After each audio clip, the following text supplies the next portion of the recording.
dark in here. Yes, and there's a good reason for it. But you can light the lamp now if you wish. What's the reason? For the darkness, that is.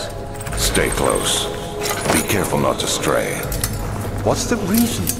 Why is it so dark? Pay attention, Daniel. It's important that you keep going straight and make sure not to stray.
Of June, 1839. It's been more than a month since my last entry.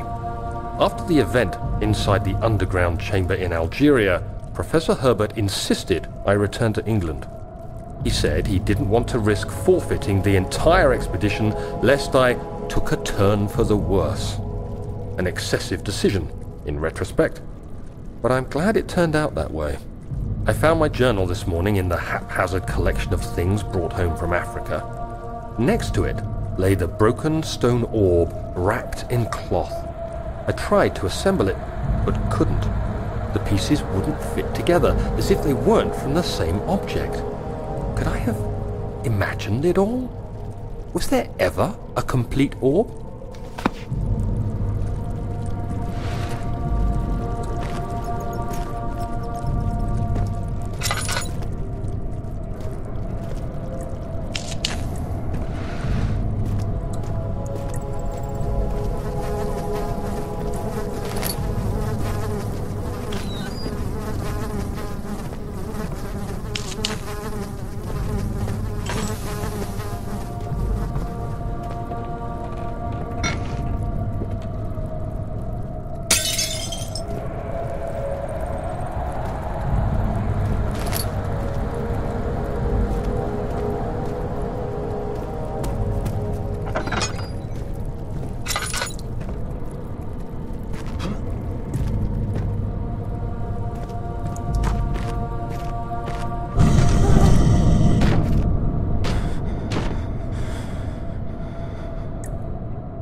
June 1839. I feel the need to continue this journal, even though it was intended for my journey to Africa.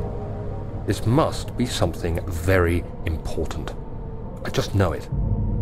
I've taken it upon myself to piece the orb back together, but it's been more difficult than one might think. The pieces are behaving strangely.